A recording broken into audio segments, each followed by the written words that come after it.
makakabuti siguro para sa aming lahat kung hindi ko na lang kinupkup yung mga bata. Meron akong papakilala sa'yo. Ano mo yun? Emiliana! Tita Daisy? Siguro ayaw na talaga sa akin ni Ate Joanna. Paano pa ako babalik sa kanya ngayon? Baka pag bumalik ako doon, balikan ako ni Tita Daisy sa bahay na yun. Saan kaya ako pupunta? Si Artie.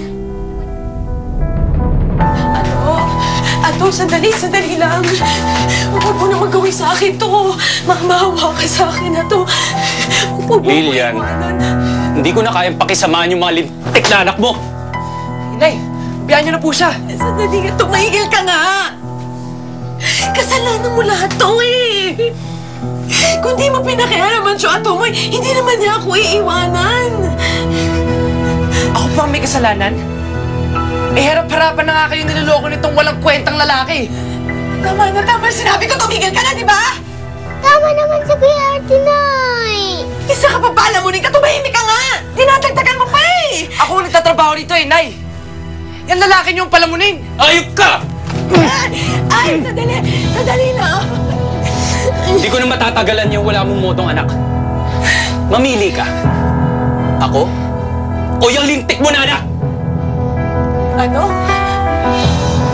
Kung ayaw mo akong umalis, mamili ka sa amin dalawa.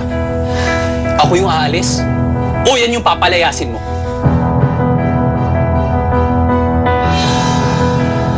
Tinawag ni Emily na Tita Daisy si Aling Marcela. Yung tiyan niya masamang ugali. Napansin niya hindi ka nakakita. Kaya nagpanggap siya na siya si Aling Marcela para dali mo siya kay Emily. Kaya pala gano'n na lang yung galit sa akin ni Emily. Ano na naman itong nagawa ko? Niloko na pala ako ng babae. Naniwala naman ako sa kanya kaagad. Joanna, wala kang kasalanan. Hindi mo yung sinasadya. Alam nilang malinis ang intensyon mo. Ang dami na kasing tao na dadami dahil sa kapansanan ko eh. Ngayon naman, nadami na si Emily. Paano natin siya makikita ngayon? Baka hindi na siya bumalik dito. Paano yan? Baka hindi natin siya mahanap. Nangako ko kay Emily na hindi kayo magkakahiwa-hiwalay. Siya na lang natira kong anak na nag-iisa. Nawala pa sa akin.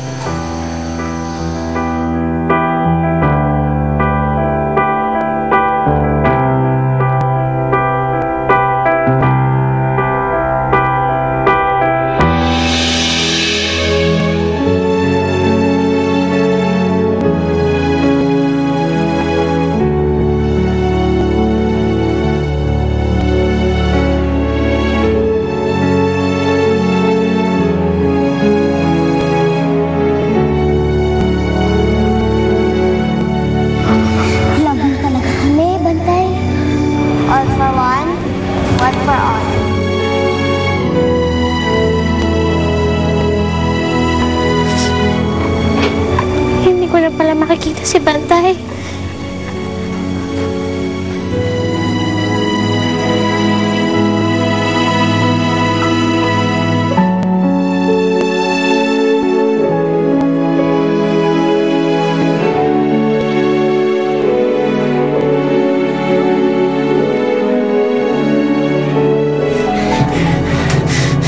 Inay,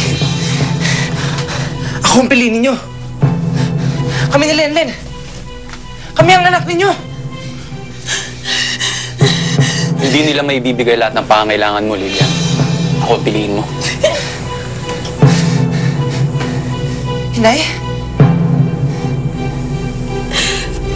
Kung hindi mo kayang respetuhin ang tsuato mo,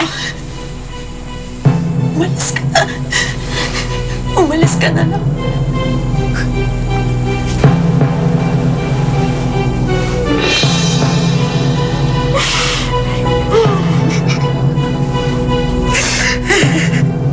Magpapasin si Kuya Artie, Nay.